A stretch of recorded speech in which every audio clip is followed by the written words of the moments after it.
A mini shotgun microphone for a smartphone, DSLR, or mirrorless camera is a great way to improve your video's audio. The Comica CVM VM is a good way to meet that need.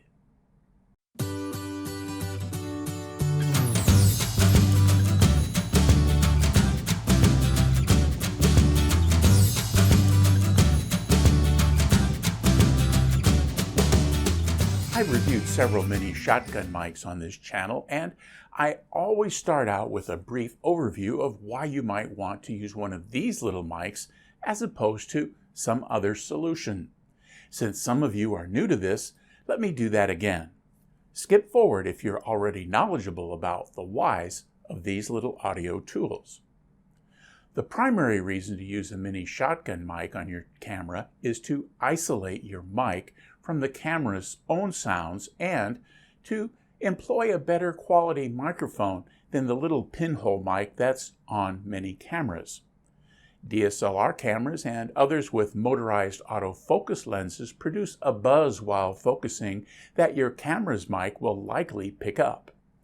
That is certainly the case with my Nikon.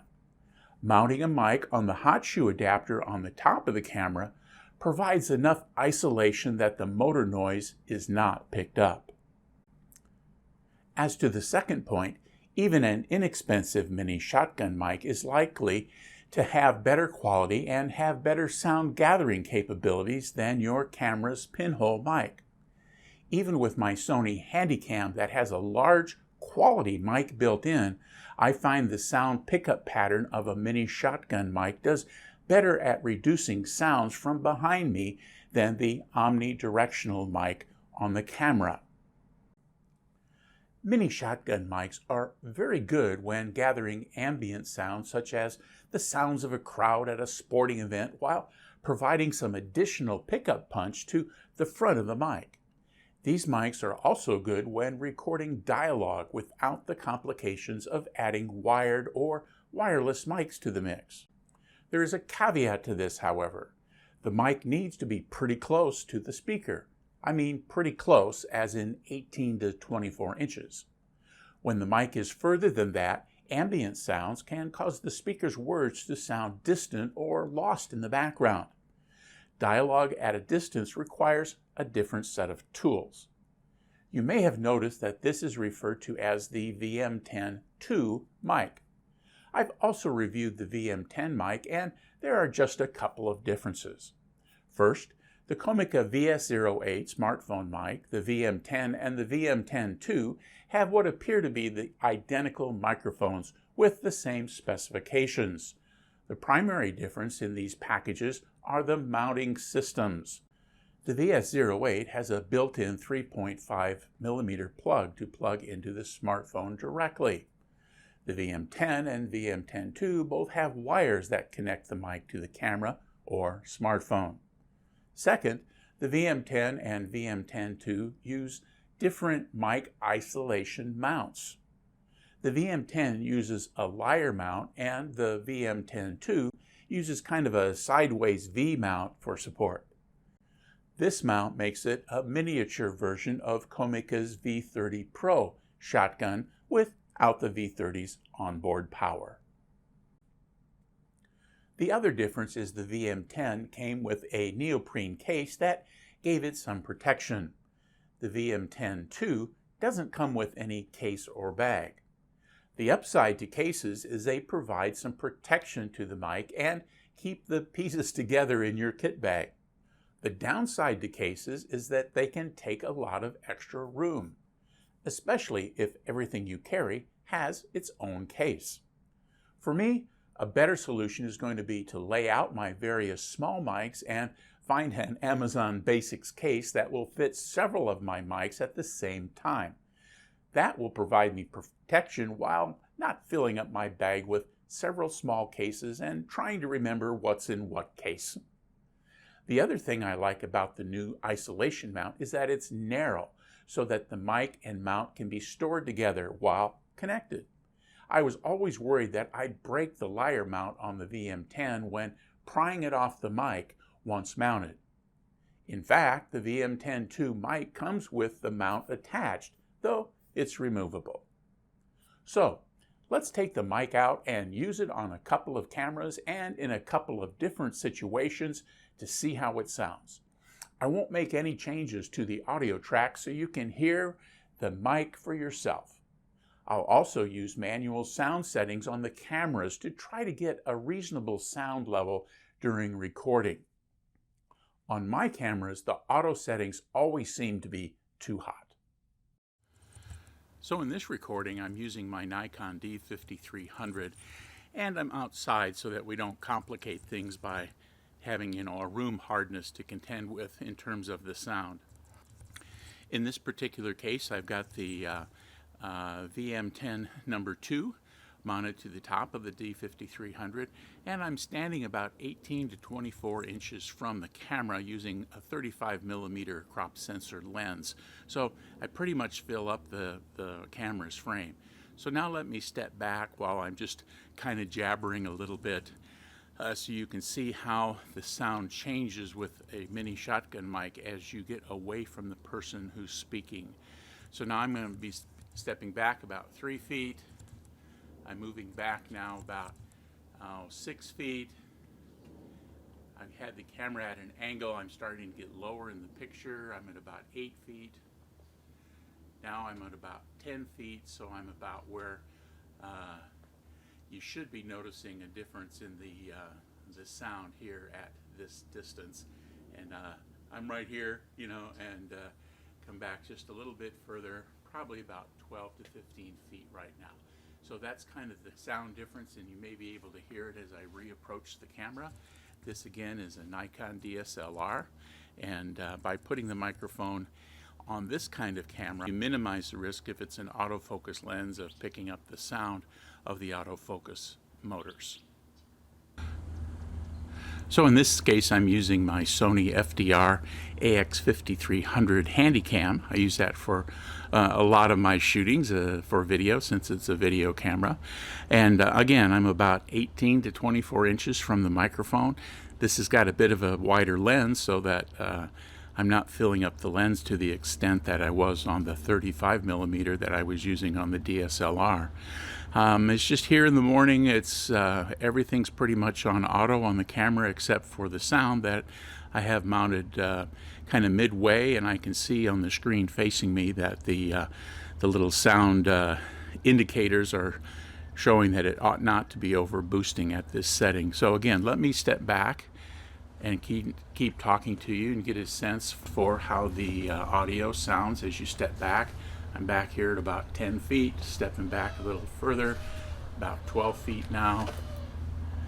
Coming here back to the bush, I can feel it. And so this is probably a noticeable difference in terms of the audio. I haven't changed how loud I'm speaking purposefully, so you can get a sense of how this sounds across a bit of a range. This is probably acceptable, but it's certainly not going to be the sharpness of the sound that we had when we were up close. So let me move up close. We'll just keep talking, moving closer, talking the entire way. I'm about 4 feet now, 3 feet, and now I'm about 2 feet from the camera, and more importantly from the microphone. So this is into a video camera using the VM10 II. Okay, and so this last shot here that we're going to do this morning, I'm using my smartphone. Many of you use your smartphone as your primary video device. You can get a lot of nice various connections and cages and so forth that you can mount an external microphone like the VM10. And that's what I've done. I have a holder with a hot shoe or a cold shoe mount on the top, on which I've got the microphone mounted. And again, I'm about 18 to 24 inches away from the microphone, so you can get a chance to hear dialogue, at a close. It's certainly right at arm's length for me. So if I was using this, taking a selfie, and I'm in the selfie mode right now, so I can, frame myself since I'm shooting alone, this is the kind of audio that you would expect.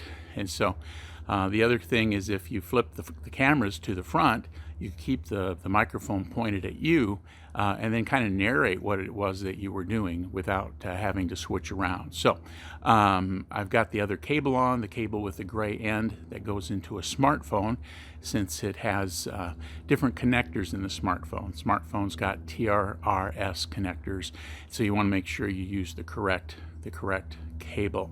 So let me step back and do the same test. I'm just stepping back. Now I'm about 5 feet. Now I'm about 8 feet. Using the same level in my voice. I'm about 10 feet right now. Continuing to move back about 12 feet, and I can just about feel the bush coming up. I've got the sun coming up over the trees over there. It's a really nice morning. So here I'm coming forward for you to see the change. I've got an airplane flying by that you might be able to hear. It would be on the lobe axis of this microphone. About 3 feet, 2 feet, and now I'm about that 18 to 20 inches away using my smartphone.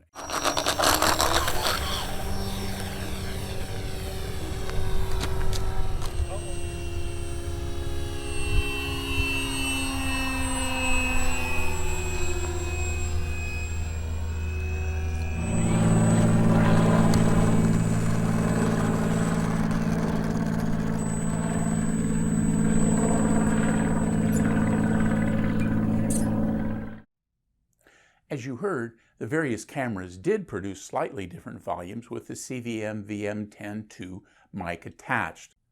Much of that difference has to do with the settings and the mic preamps in the cameras or phones, rather than the mic itself.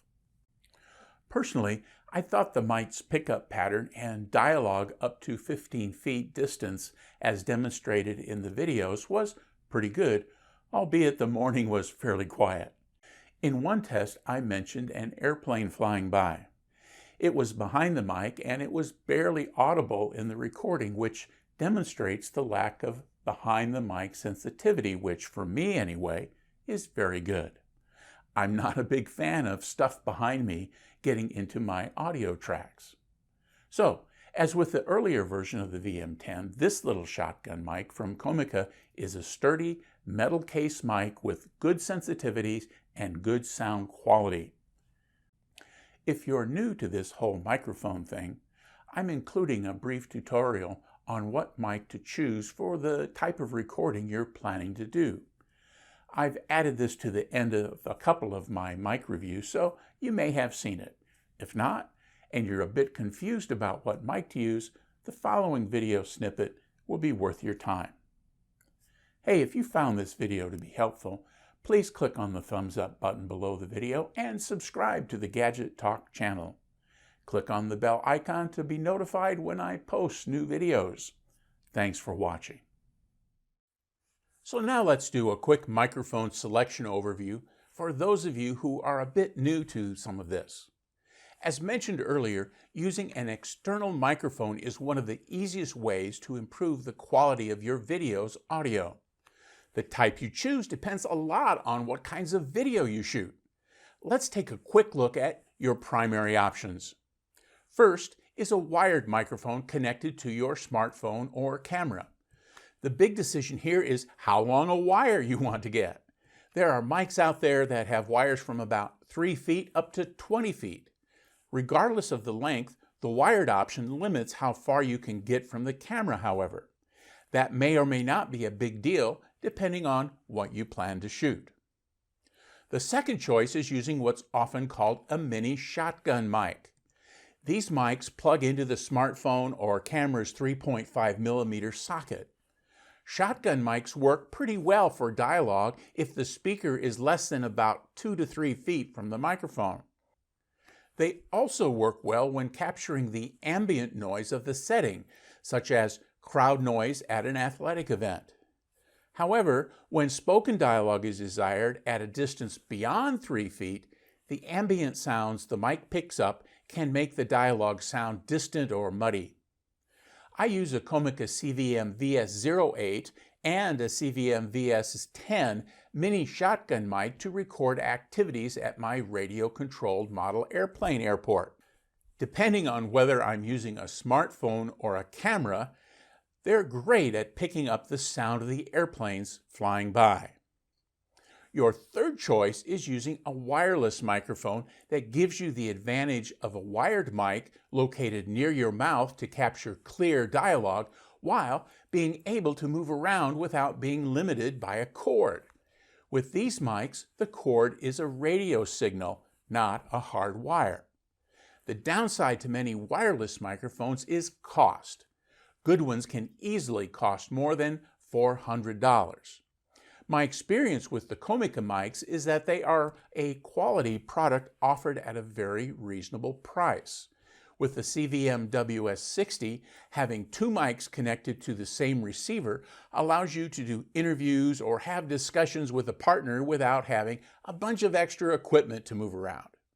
If you've decided that 2 channels might be overkill for your application, the CVM WS50 wireless mic that I've also reviewed on this channel would be a good choice.